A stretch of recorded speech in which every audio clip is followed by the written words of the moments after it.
Attenuated total reflection, as I've repeatedly said in these videos, is the most popular of the techniques, and you're shortly to see why, because it's also very, very easy to use.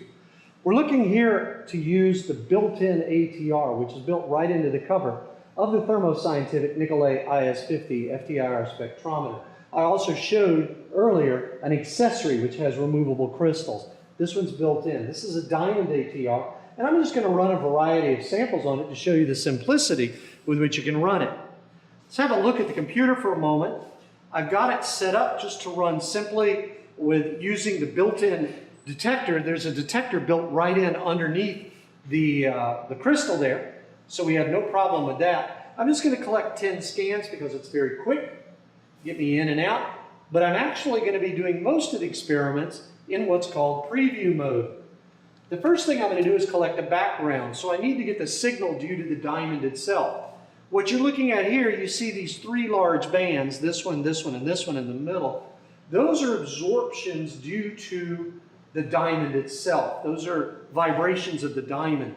But you see, in the regions we're interested in out on both sides, it's very clean.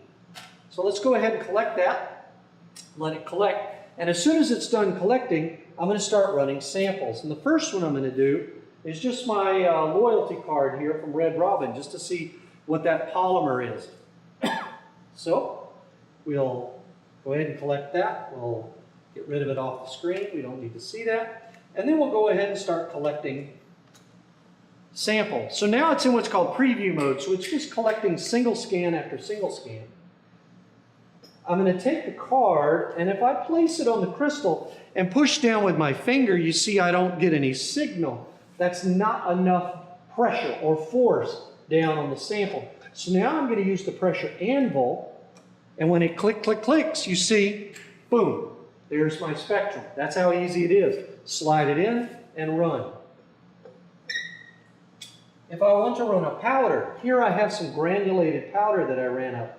So I'll just take a little bit of the powder. I don't need much. Put it just on the diamond. Bring my anvil in. You notice there's no signal yet until I actually push it with the anvil. And as soon as the anvil comes in contact, I get this great big signal off of it. Very easy to run the powders. Now I want to do a brief little experiment for you where I will run two liquids and we'll look at the difference between the two. Let's clean those powders off. So I've run now the credit card and I've run a powder. Let's now run a liquid. So I'll start with this liquid first.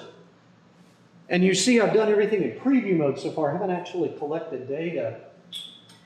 I've just been letting it preview. Now I'm going to actually collect data. So I only need a little tiny amount of sample. So we'll put that on there. And that is the spectrum due to the water.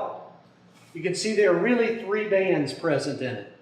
This large absorption at the low frequency, this one right here, which is your bending mode of the molecule, and then we have the stretching of the molecule. So those are three different vibrations, very intense vibrations of water. So we'll keep that one. Let's look at the whole spectrum. Double click, Control F. So now we're looking at the entire spectrum. Now all I'm going to do is simply wipe off that liquid, and I'm going to take this, which is a soda sample. Again, I only need a tiny amount of sample. So I'm going to place that on there. Okay. And I've got the soda on there now. Start the spectrum, let it collect. And if you look at the screen, you'll see that it's very similar, but there are also some subtle differences.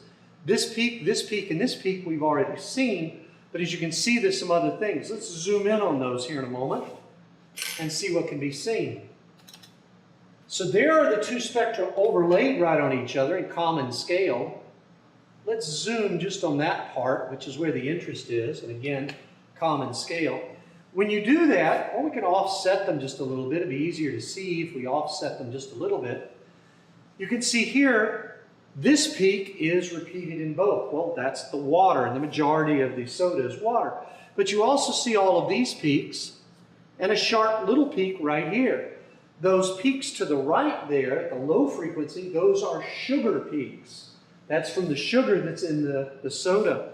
And this sharp little peak right here is due to the dissolved carbon dioxide, the carbonic acid or CO2 that's in there, H2CO3, that's in the solution. So you get this small little peak here.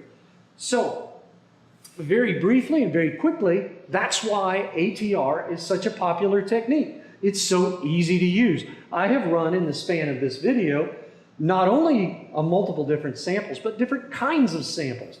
A solid piece of plastic, powder, liquids, run them all, no problem. This is why ATR is so popular.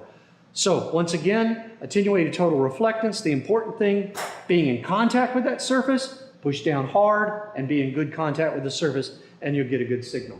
So attenuated total reflection, use it. It's a great tool.